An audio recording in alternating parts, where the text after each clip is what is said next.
All right, we have the great Tristan Harris. Woo! Give it up. Yeah, we're ready. We're ready for Tristan. Tristan is the co-founder and president of the Center for Humane Technology. Yes, right? He is the co-host of the podcast, Your Undivided Attention. He is the primary subject of the Netflix documentary, which has been shown worldwide zillions of times now, The Social Dilemma. If you haven't seen it, you must see it, right? And he was recently named to Time Magazine's 100 Next Leaders Shaping the Future, and to Rolling Stone Magazine's 25 People Shaping the World. And he also happens to be a genuinely authentic, fabulous human being. So let's give it up for Tristan. He will be doing a talk called, well, we don't have a title. He's really doing a talk. And then Soren will be coming on afterwards to do a Q&A with him afterwards. So let's just bring him on. Thank you. Thank you so much. Thank you. Thank you.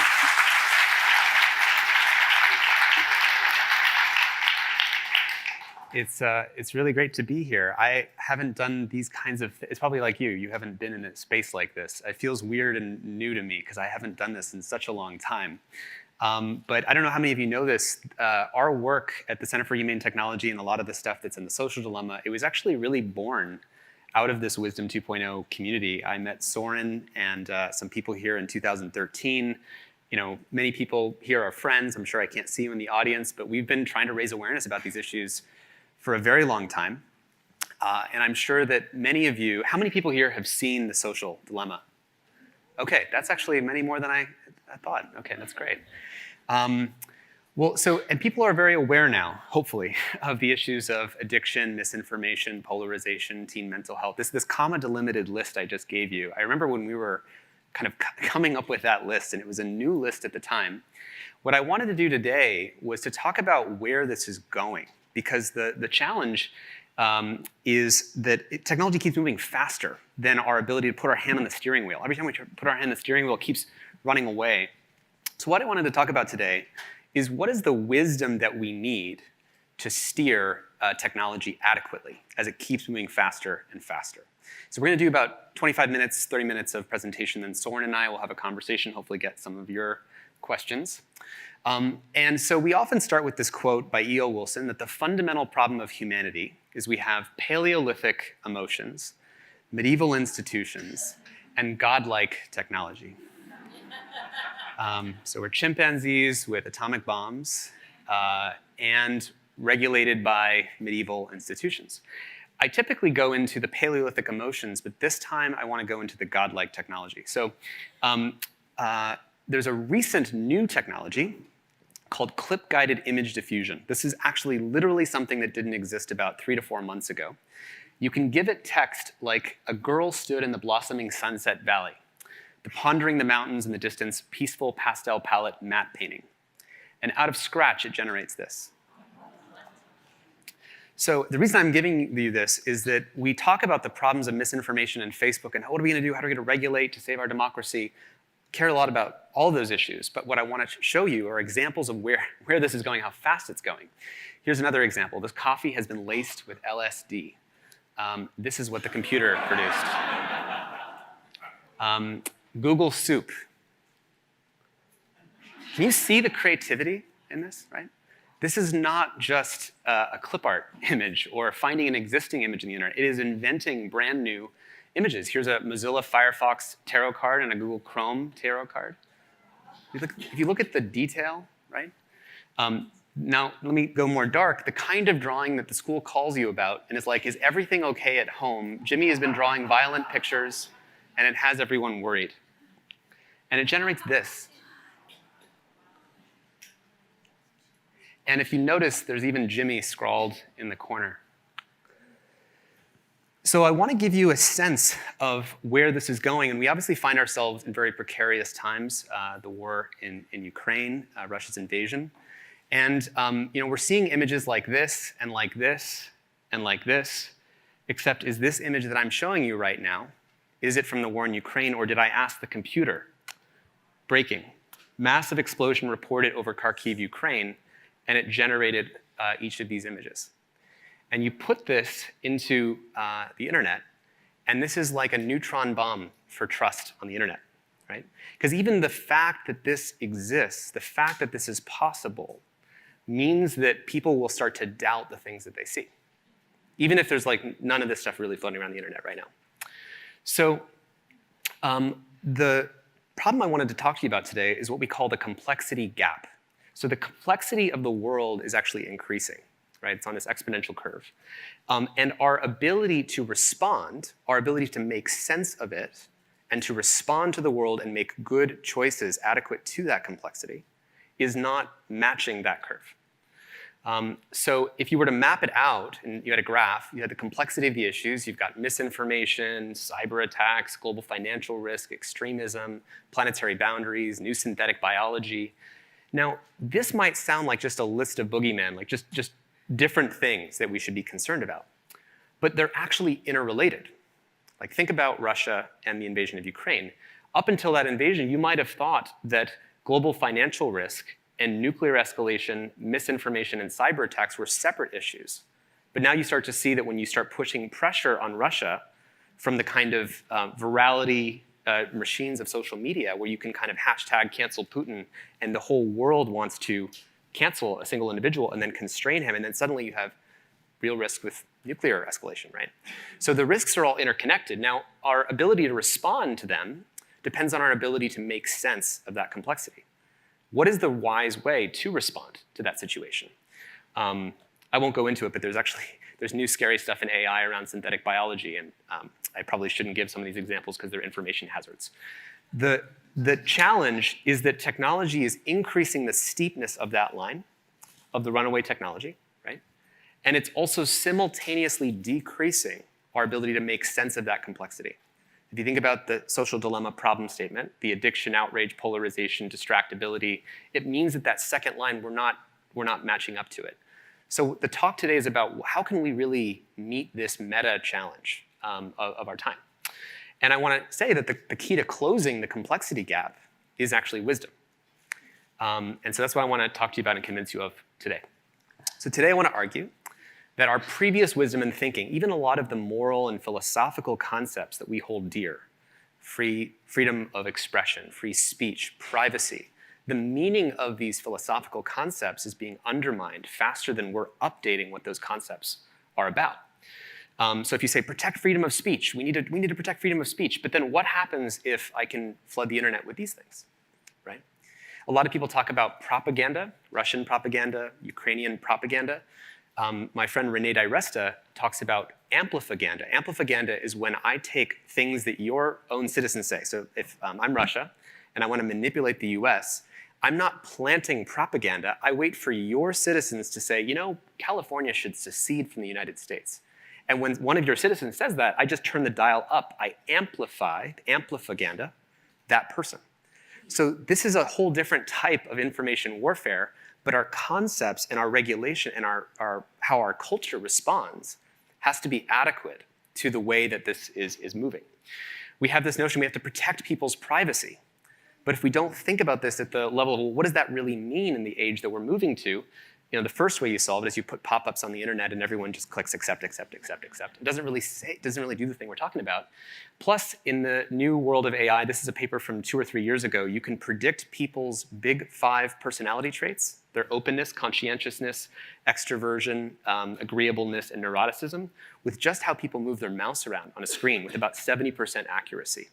So Cambridge Analytica was about people being able to steal your personality traits if they had access to your data.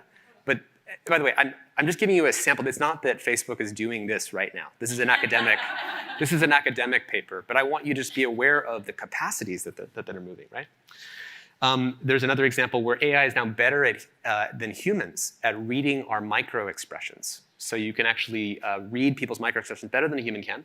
You can point AI at someone's face and the skin color to my eye. I will not be able to see the blood pulsing through your face, right? But it turns out a computer, if you point it at someone's face, they can see the slight discoloration for every micropulse of blood, which means you can actually get personalized information about how stressed they are. So technology keeps moving faster. You probably wanted me to talk about how we're going to solve the social dilemma. I want to talk about that. But we are now moving to the metaverse. We're moving to these other exponential technologies. So you can't have the power of gods without the love, prudence, and wisdom of gods. This is a quote by my friend Daniel Schmachtenberger. I highly recommend people check out the podcast episode that we did called "A Problem Well Stated is a Problem Half Solved." This is going to become very relevant. So what does it mean to have this wisdom? Well, the second aspect of that problem statement I mentioned at the beginning is technology is simultaneously undermining our capacity for wisdom. So what do we mean by this? So here's that graphic again. Let's zoom into this other part, the decreasing our ability to make sense of the complexity. So let's zoom into that for a moment. So a lot of people are aware of, this is the graph we showed in The Social Dilemma. While we were all looking out for the moment when technology would overwhelm human strengths, that's when it takes our jobs, that's when it's smarter than us, right? We missed this much earlier point on the timeline when technology undermines human weaknesses. And our argument is that this is the kind of thing that went wrong in our design of technology. So if we zoom into that for a second, what do I mean by undermine human weakness? Well, much like wisdom traditions and spirituality are about really pointing the mirror back at ourselves, like understanding ourselves honestly, just doing a full appraisal of how do we really work. Well, if you do that, you see that human beings have these things called cognitive limits. Our brain can hold 7 plus or minus 2 things in short-term memory. And when you overwhelm cognitive limits, you feel that as a problem called information overload, right? And when we have this dopamine reward system that you heard earlier today with Anna Lemke from Stanford, who's also in The Social Dilemma. And she shows, obviously, you hack the dopamine system, you're going to get addictive use. And when you hack social validation, you get influencer culture. So everyone has to be an influencer. Everyone's checking to see how much influence they have, how attractive they are. When you hack confirmation bias, we feel that as a problem called fake news. It's not really fake news. It's just mass confirmation bias. It's just seeing more stuff that's the sugar on top of the foundations of what I already believe in the world. And outrage, polarization, and trust, that when you hack our trust, we get bots and deepfakes.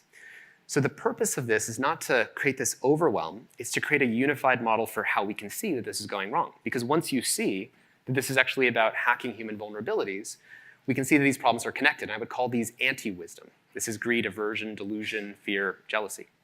And if you put these things together in a system, they're like an interconnected system. We used to call this human downgrading, or the climate change of culture. These problems kind of reinforce each other. And if you place these problems, this is the thing that's decreasing our ability to make sense of the complexity. So I wanted just to make this really clear about kind of how we got where we are and where we are, because wisdom is the thing that we need to help address this problem. And part of it is, this slide is really a tool, hopefully, for those who are trying to solve these problems, that our goal statement shouldn't be, how do we take a whack-a-mole stick and hire 10,000 content moderators in one language instead of 100 countries that Facebook's in, and remove 10% of the misinformation or something like that. That's not adequate to closing the wisdom gap. So I wanted to frame this because this is the kind of meta problem that we face.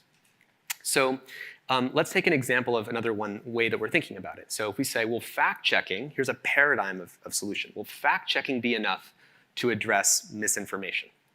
Okay. Well, in the new versions of technology, how many people here know what GPT-3 is?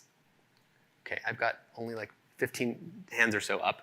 GPT-3 is the text version of that image thing I showed you at the beginning.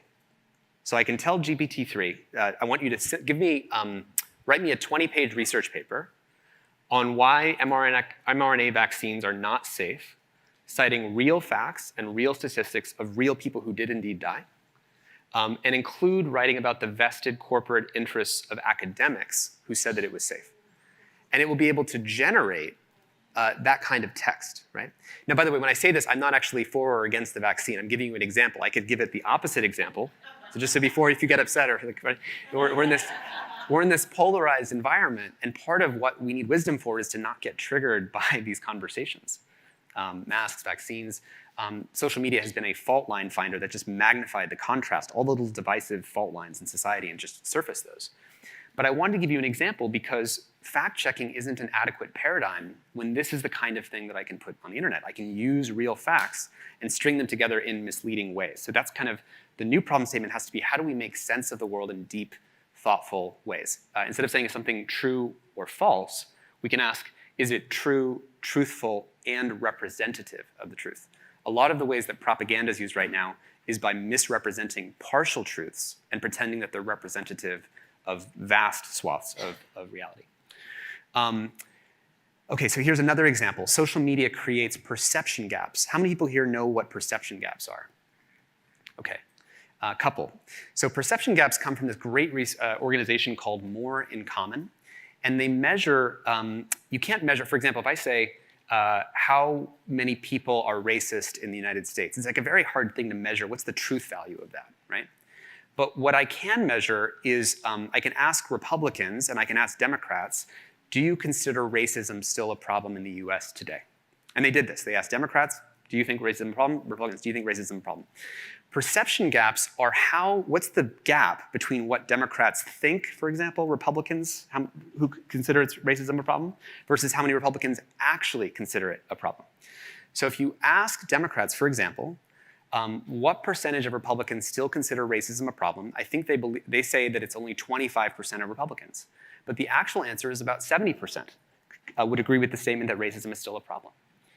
And you can measure, when they measure the gap between 70% and 25%, that's what they call a perception gap. Because you can measure that objectively. How good are you at estimating what the other side believes?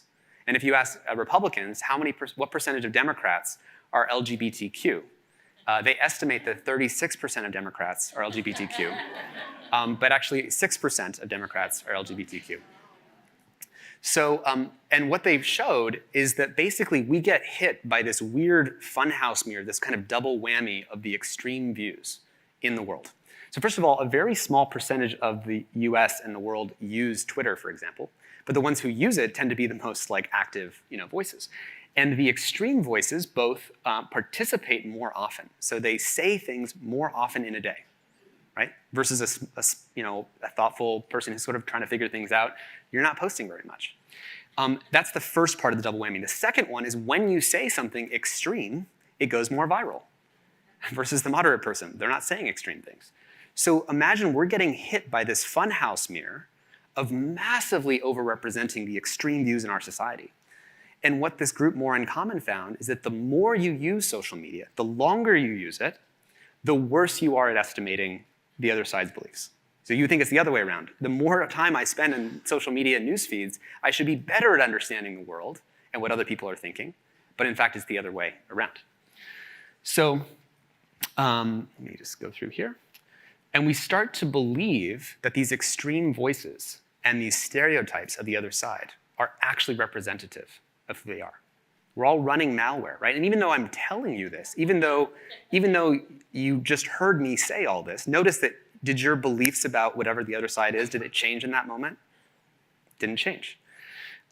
We live in this kind of funhouse mirror where we're constantly confused about, we're getting in fights with phantoms, basically, a kind of a stereotype. And there's actually a name for this in psychology. It's called being cognitively impenetrable, that even though you know something is true, you can't get your mind to not feel and think and relate to the world the way that you're automatically relating. So here's an example.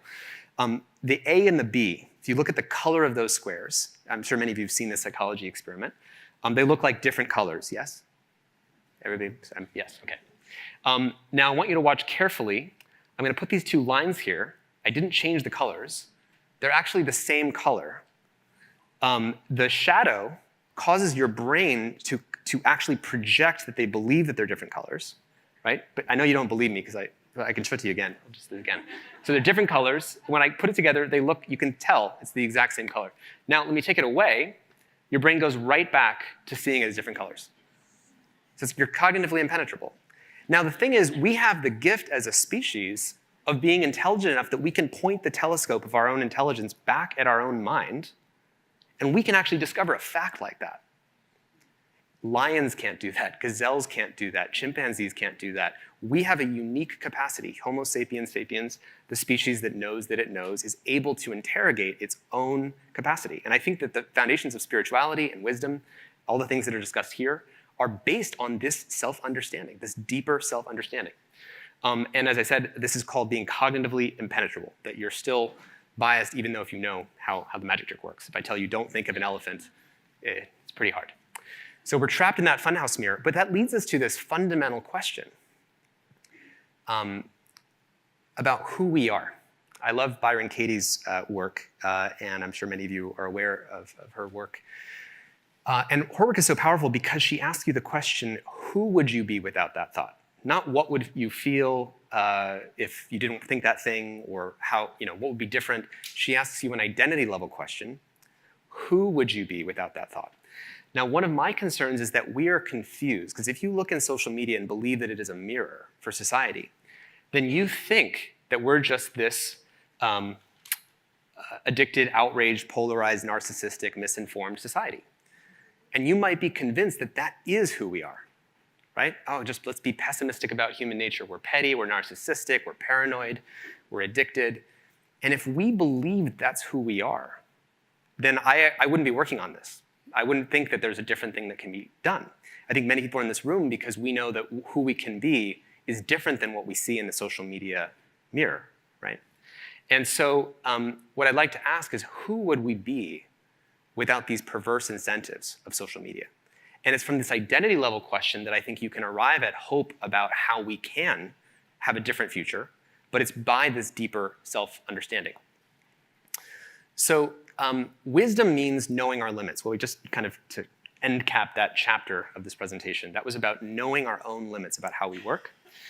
Wisdom also means seeing in systems, thinking in systems. How are the systems working, the gears wrenching? How are the feedback loops in the system? And we always go to the work of an amazing thinker named Donella Meadows, who wrote a great book called Thinking in Systems, when she studies how systems work and how systems operate. How do you intervene and change a system? She wrote a great essay called 12 Leverage Points for Intervening in a System. When we think about that essay, when we think about how do you intervene in social media. So going through the 12 leverage points, the deepest one is this power to transcend the paradigm from which the problems were arising. So what do I mean by that? What's the paradigm of thinking that got us here? So beyond maximizing eyeballs and engagement, which we all know is the problem. I just want to acknowledge the business model is the problem. We all know that. But beyond that, there's a paradigm of thinking that got us here. So in Silicon Valley, we're at the Computer History Museum. And if you're working at one of the major tech companies, I wanted to give you a list of common beliefs held in the tech industry. We give users what they want. Every tech has goods and bads. We've always had moral panics about television, radio, video games. Elvis was shaking his hips. We need to maximize personalized content. Technology is neutral. Who's to choose? Who are we to choose what's good for people or what's true? We have to grow at all costs, and we obsess over metrics, measure, measure, measure, and we capture attention. And when I say these beliefs, I'm not actually trying to blame or accuse. I think this is a pretty honest assessment of how people in Silicon Valley, if you're operating there, this is how you think about designing technology. Now, the reason I'm pointing to this is if you stuff this into a brain of a designer, then it shouldn't be surprising that you see these problems of information overload, addictive use, narcissism, fake news, polarization. If you're giving people what they want, we've always had moral panics, come on, growth at all costs, who are we to choose? Right? It's a direct fallout. It's the digital fallout of the mindset that got us here. And everybody knows this quote by Einstein, no problem can be solved with the same level of thinking that created it. So what will it take to upgrade our paradigm? Well, Donella Meadows wrote in her book, you keep pointing at the anomalies and failures in the old paradigm, and you keep coming yourself loudly and with assurance from the new one. And you insert people with the new paradigm into places of public visibility and power. So it's a great quote, right? She's a wonderful, wonderful thinker. So if we give it an example, here's some of the old beliefs of the paradigm I just showed you. So what would be the replacement beliefs? So instead of giving users what they want, what if we saw in terms of human vulnerabilities? That human minds are limited, biased, vulnerable, blind spot. We have confirmation bias. We can design for confirmation bias. We can design around that once we know that that's a thing. It's said that one of the reasons phone numbers can be 7 digits long because we want you to remember them. And credit card numbers are 16 digits because we don't want you to remember them. And these are based on very simple insights about how human minds work. And when you design for how human minds work, we can design to respect human vulnerabilities. That's the deepest definition, the foundation of our work in being humane. Instead of saying every tech has goods and bads, we have to start acknowledging when there's externalities or bads that are irreversible. Like when you start putting people down these rabbit holes that are really hard to pull people back from because of confirmation bias, we need to have a tech that's actively minimizing externalities and incentives to do that. Instead of maximizing personalization, we can try to design for creating shared understanding. And there's ways of doing that, by the way. Maybe I can go into that later in the Q&A. Instead of saying technology is neutral, we can actively support fairness and justice. There's many marginalized people who get harassed or don't have the kind of support because the platforms don't want to invest in Myanmar or Ethiopia, where sometimes they get the worst of some of these systems, the polarization machine. And instead of saying, who are we to choose, we have to consciously center values. You are choosing when you're making decisions about how things work. And instead of obsessing over metrics, you can help people thrive. And I'm giving these examples because these little icons, this is all part of, I'm not selling anything here, but this is part of a course called Foundations of Humane Technology. It's just a free course. We are giving this away. We have some generous donors who are funding us so that we can offer that. All we're trying to do is create a shared understanding, a shared new baseline of understanding, so that we can try to attack these problems at their root, as opposed to trying to hire more content moderators or put a limit that's not going to fully address the core issue. And so this is free for everyone. For those of you who work in technology or know people in technology, we have people at Apple, at Snapchat, TikTok, all these major companies are taking it, universities, the UN. So welcome to check it out. And our goal is to have about 100,000 humane technologists who are trained in just a different paradigm, different way to think about these problems. And one of the things that's really challenging about this is that people have a hard time addressing these problems and bringing it up in conversations at the companies that they work with, right? And so one of the best aspects of it is actually putting people into community where they can talk to other people who are asking the same question, which is one of the most important things. When I was at Google and I was trying to ask these questions, I was alone. It's like, how do you bring these conversations up? You're going directly against some of the business models that are not really at Google, but at some of the other companies. How do you talk about this? So I think the community is a really important aspect.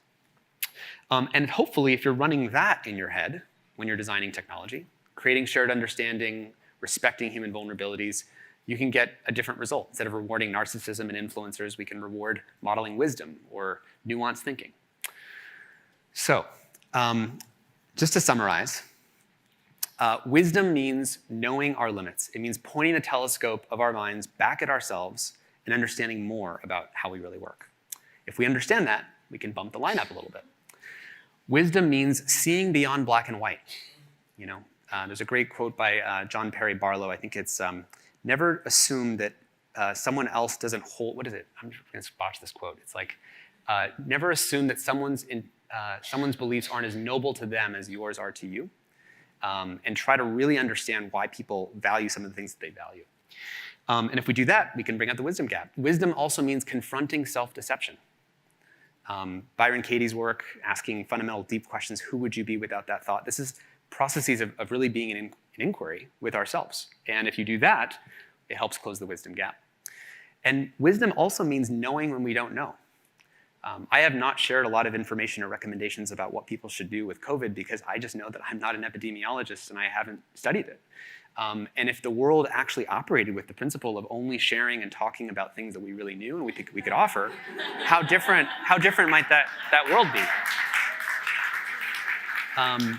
And wisdom also means seeing in systems and root causes, right? How do we not go after the epiphenomena of the issue? How do we go after the systems and the underlying root causes?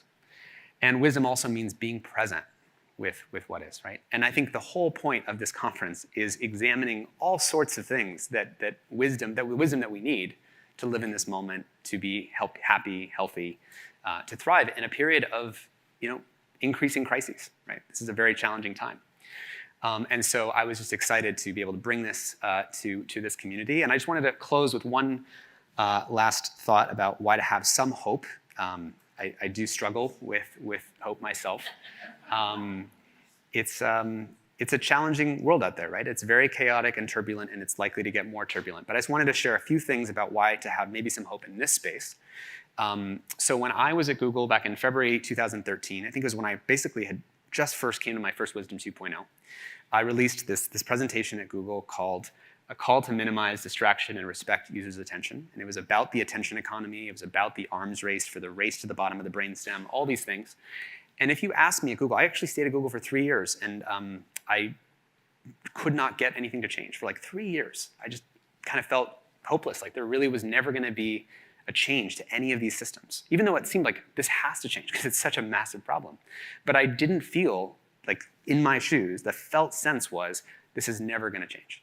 And what I want to show you is a timeline of all of these things that have changed. I didn't expect that 60 Minutes would popularize this phrase, race to the bottom of the brainstem. People like Jaron Lanier, who's the inventor of virtual reality, would come out and make a big splash. Shoshana Zuboff from Surveillance Capitalism. Eli Pariser, who wrote the book The Filter Bubble, would be popularizing these concepts. Sophia Nobel would be talking about racist algorithms and the way they already marginalized communities. Guillaume Chaslow, a YouTube recommendations engineer who came out and said, this is how the YouTube system puts people into rabbit holes. That The Verge would say the time well spent debate is over. Time well spent was some of our early work. And we got Facebook to, it was a temporary moment of success, but in 2018, Facebook changed their goal statement to from making the world more open and connected to helping people spend their time well. Companies like Apple and Google have launched these screen time features. They've started to change. They've launched these focus features.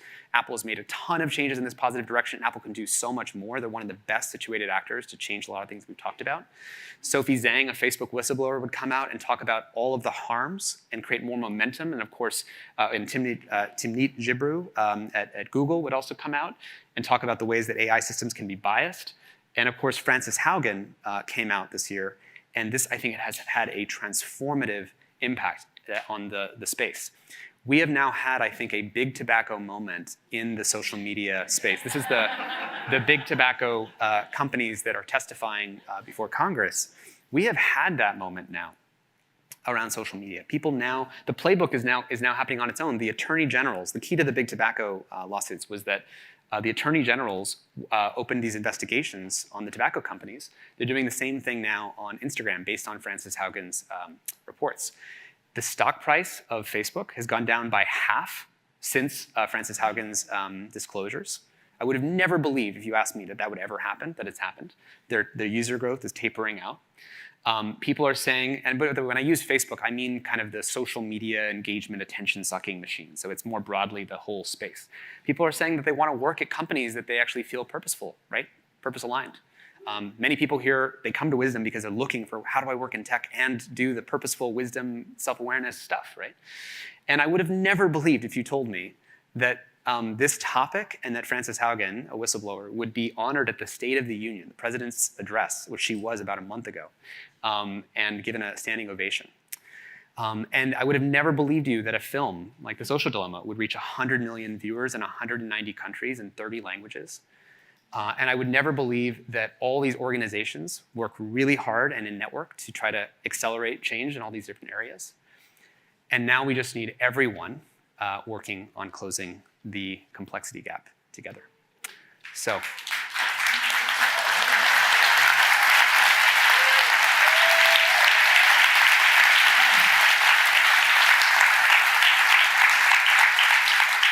So just to quickly say, and we've got about 10 minutes, but if this was the problem statement from E.O. Wilson, maybe one solution is we can embrace our Paleolithic emotions, upgrade our medieval institutions, and hopefully have the wisdom to wield godlike technology. Thank you. And I'll have Soren come out.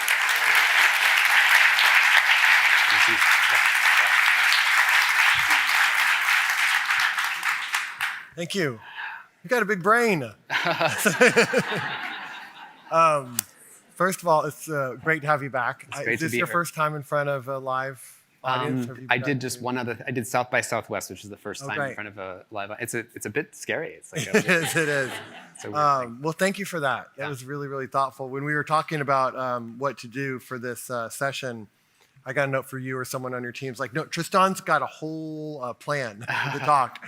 And so thank you for that. And I love the hopefulness, because I think we really, really need that. Yeah. And I have a few questions. I don't know how many. I know there's going to be like 30 people probably lining up. So just so you know, we're not going to get to everybody. But if you have a question, you can line up at the mic, and just expect some disappointment, because we're not going to get to everybody.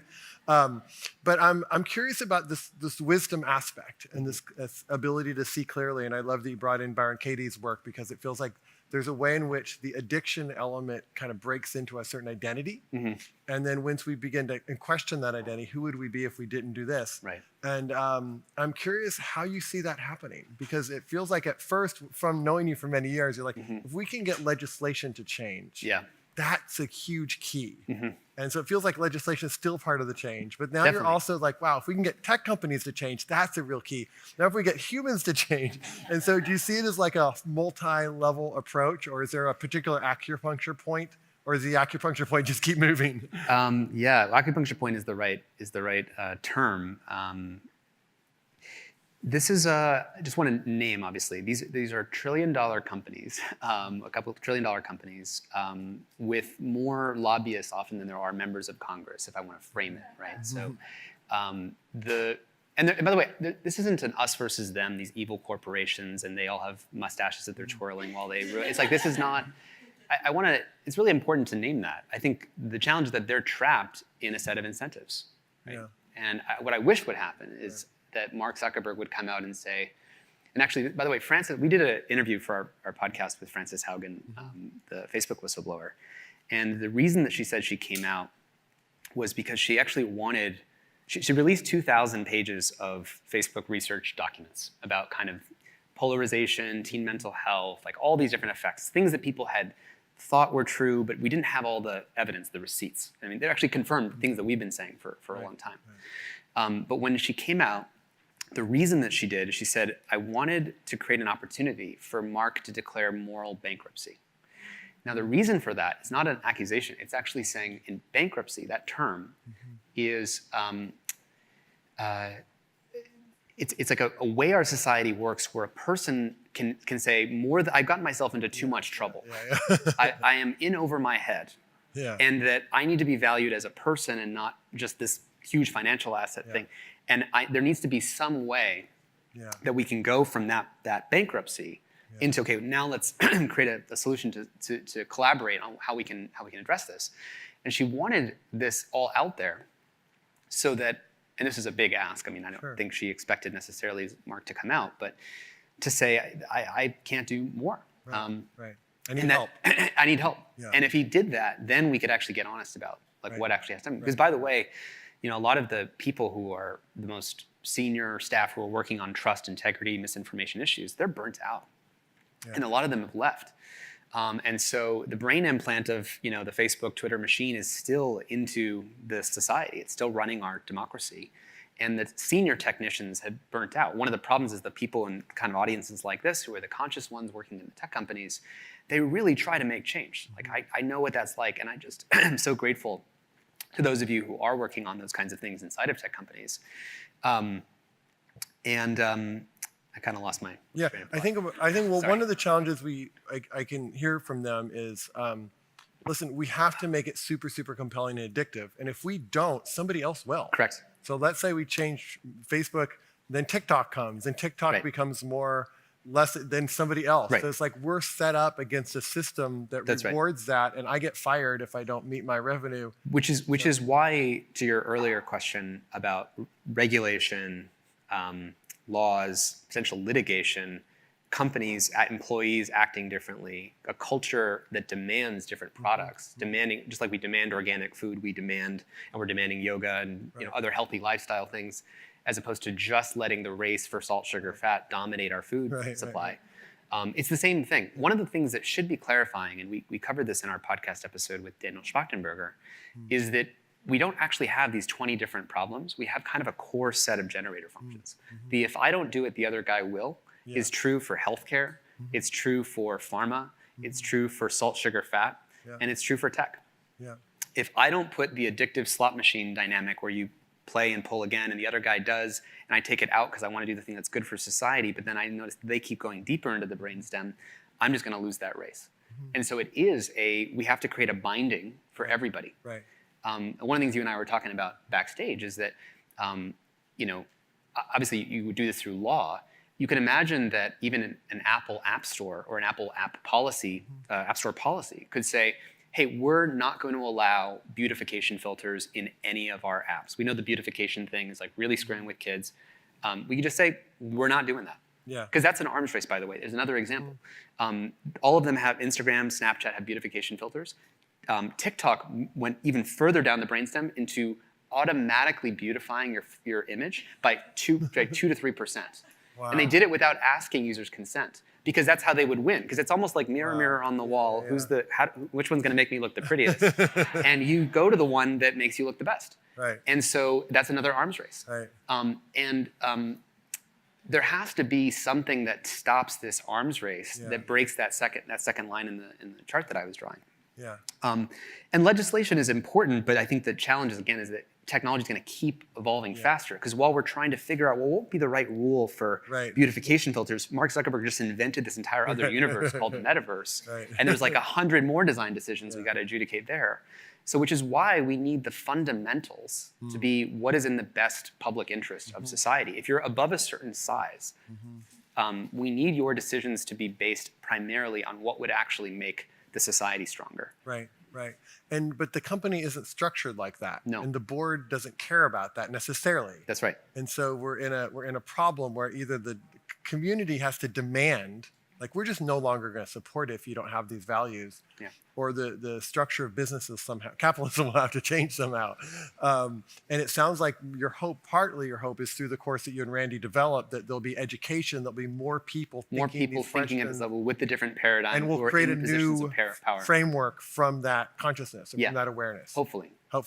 And that's, we're all doing the best we can, I know. We're all doing the best we can. I mean, we've known since, I think, the early parts of this work, I think in 2016, 2017, it was pretty clear to us that this is capitalism running on, in the same way that you have an infinite growth obligation of, everything has to keep growing forever, running on a finite substrate of the biosphere, the planet. Right. We only have so many forests and rainforests and trees and air. And you have this infinite growth paradigm running on that. In tech, you have an infinite growth paradigm running on the finite substrate of human attention and people. Right. And my hope actually was that, as Justin Rosenstein says in the film The Social Dilemma, so long as a whale is worth more dead than alive, and a tree's worth more as 2x4s than as a tree. Yeah. In this model with tech, now we're the whale, we're the tree. But hopefully this is the thing that wakes us up to the problem. Yeah. Because now we can see that because it's personal now. Right. Like, I can kind of ignore the earth for a while and say, well, it's actually pretty beautiful outside here where I am. We're in California. Nice and warm weather. Nice and warm weather, even though it's like, oh, okay. Yeah. So it's going to be a little bit scary in a few years. But you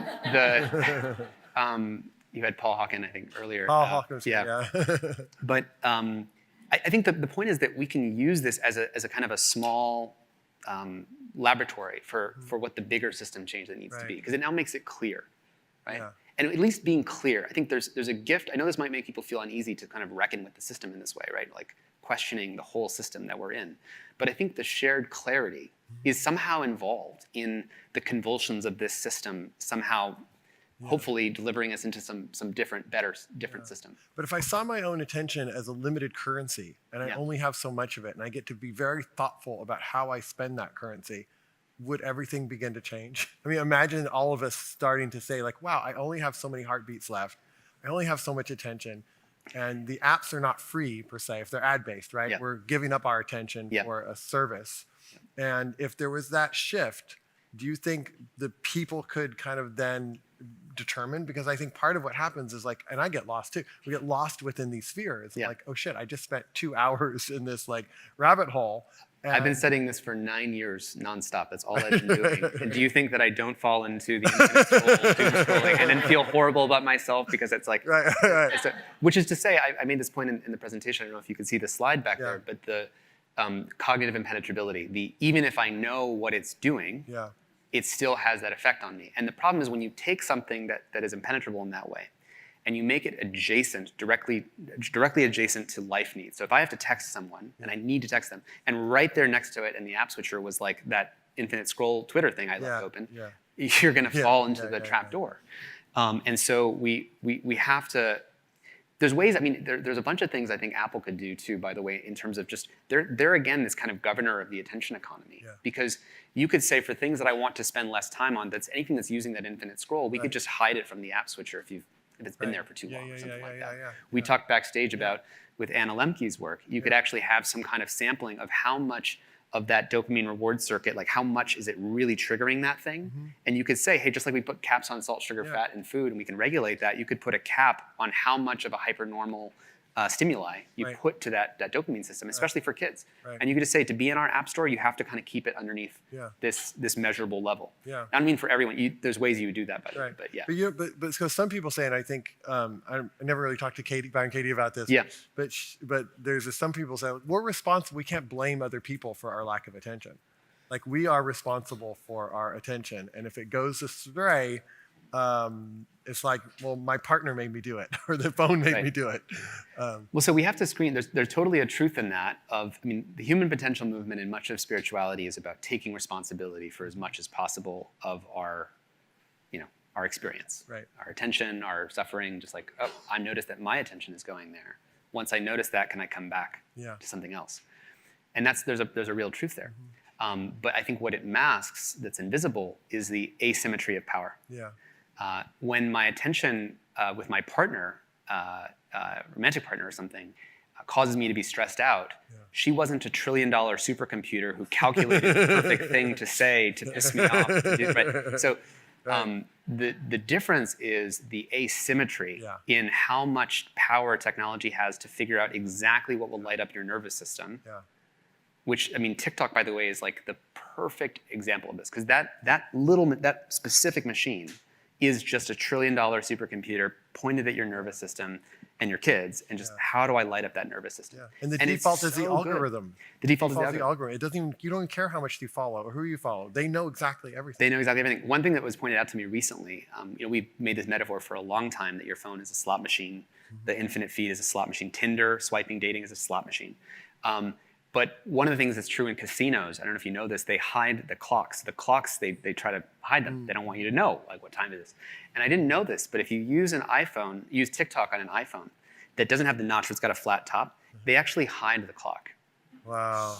And I think that just really cements it. Like they know exactly what they're doing. And it's just important to say, so let me give one last maybe hopeful example, even though I come from a different corner of the universe. China is actively regulating their tech ecosystem. It's almost like Xi Jinping saw the social dilemma, because they have... which could have been possible. It's quite possible that did happen. And there's been so I'm not praising China when I say this. You can always view what they're doing as totalitarian control over their population, et cetera. But let's for one brief moment take a good faith view of why would they do some of the things that they're doing. So if you're under 14 years old, you can only do video games on Friday, Saturday, and Sunday for 1 hour. The apps just black out if you're not in that period. For TikTok, you can only use it for 40 minutes a day, every day.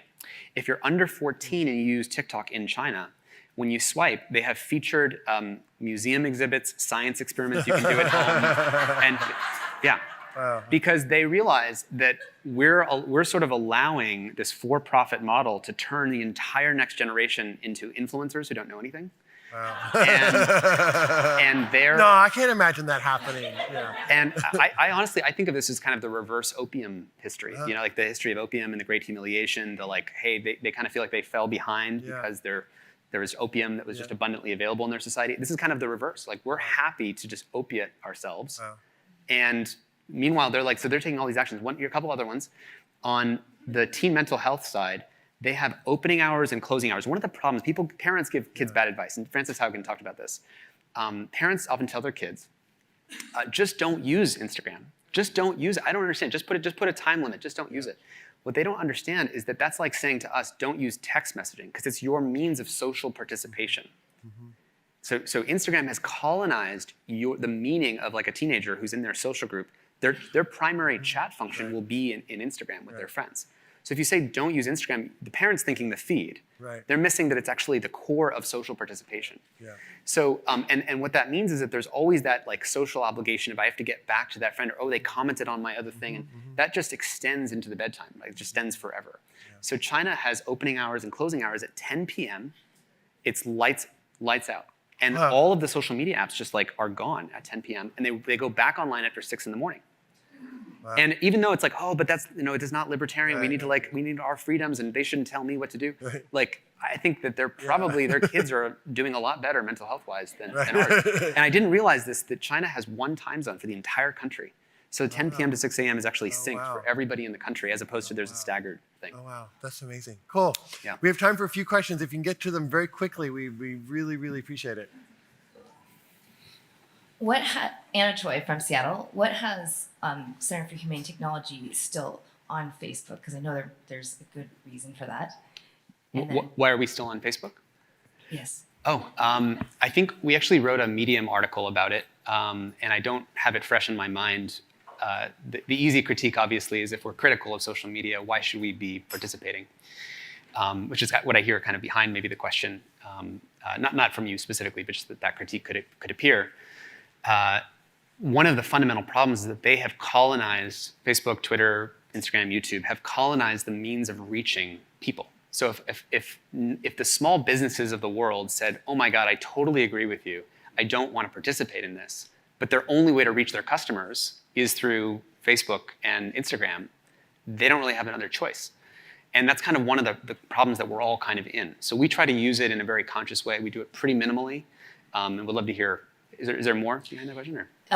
Yes, and just what can we do as far as you're doing the course, and so that'll be for the next generation and for people educating, but from a macro level, if we start living into those wisdom tenets, what do you see as the first step that people can do? Users Yeah. can do. Well, I mean, I think it's a great question.